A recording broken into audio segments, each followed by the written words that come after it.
which is typically delivered by the B-2 Spirit stealth bomber. Due to the bomb's large size and weight, the aircraft can carry only 2 of these weapons in its bomb bay compartments. While it lacks thrusters, the weapon is equipped with 4 active lattice fins and a precision guidance system that enables it to glide accurately to its target using military-grade GPS.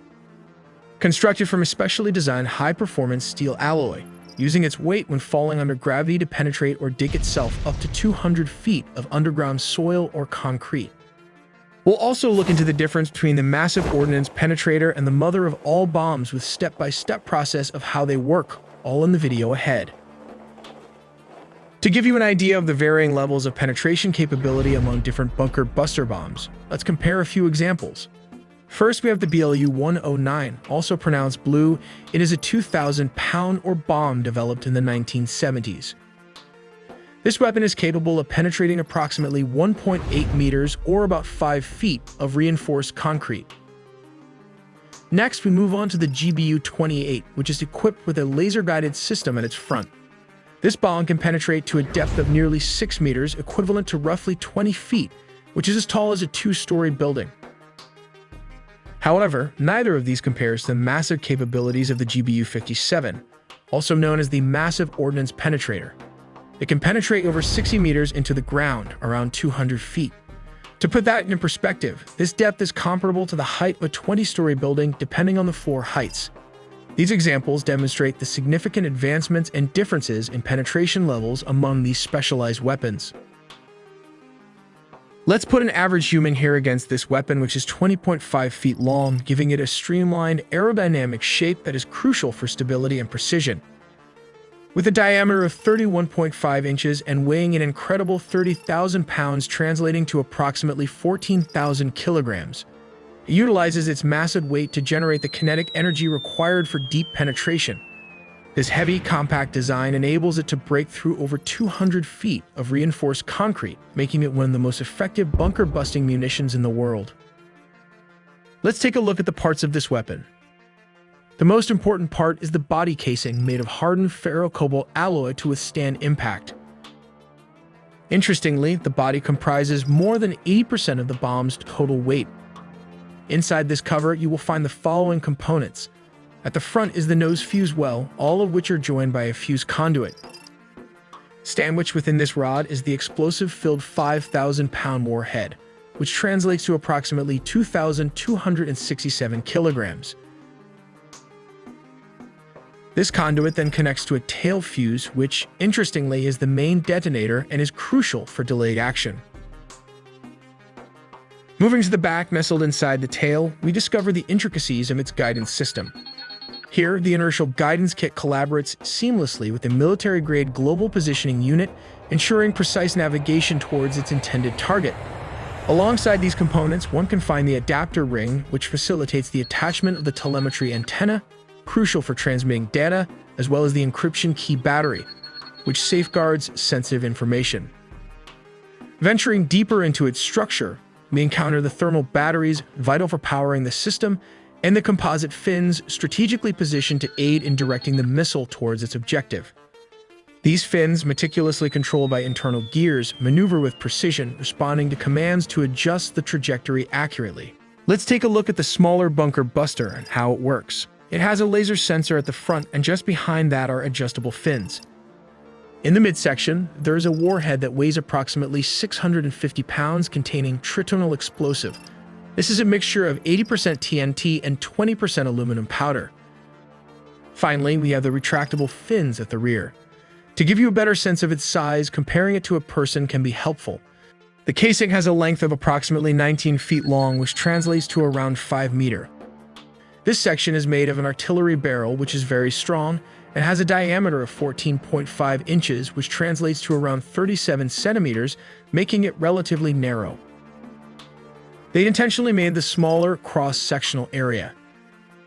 This means the bomb displaces less material, whether earth or concrete, as it penetrates layers of reinforced bunkers or building. The smaller cross-section allows it to enter deep into buildings, potentially avoiding steel and concrete. Let's move back to the MOP and its cost factor. The development cost of the GBU-57 is estimated to be between $400 and $500 million, with its production price per unit around $3.5 million. Meanwhile, the GBU-28, a 4,000-pound bomb, costs approximately $100,000 to $150,000 per unit, while the per-unit cost of the BLU-109 is approximately $25,000 to $84,000 for each JDAM kit. Let's take a look at how this works. Step 1. The bomb deployment platform. As previously mentioned, a B-2 stealth bomber flies at a very high altitude.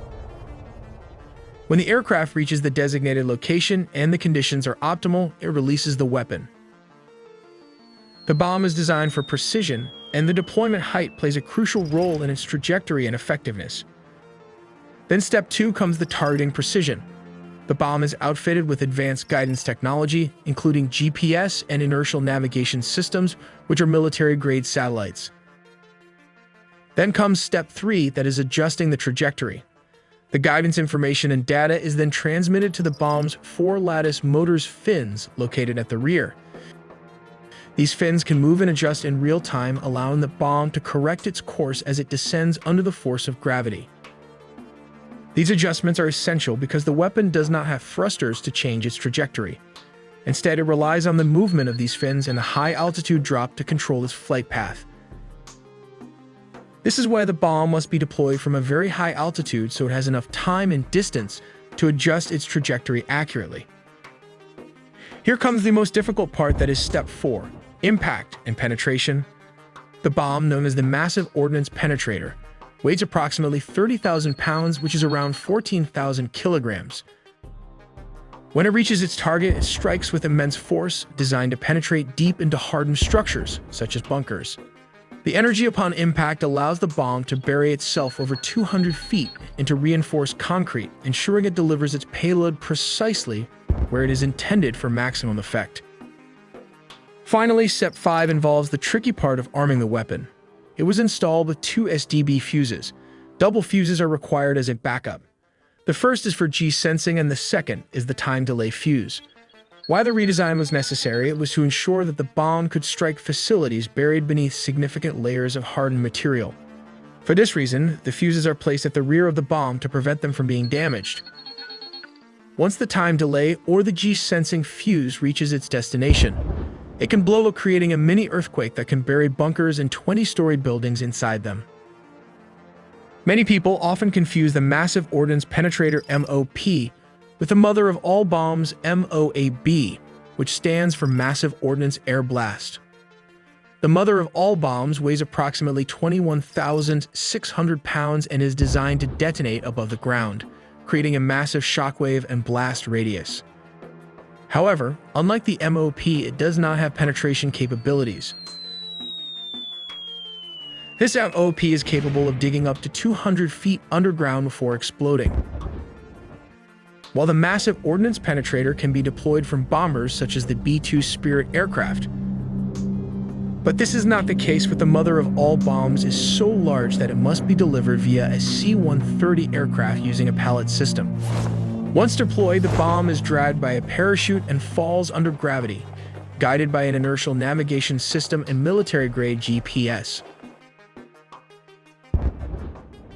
On April 13, the U.S. dropped one of its largest non-nuclear bombs on a tunnel complex in eastern Afghanistan. When it detonated, the blast sucked all the oxygen out of the cave.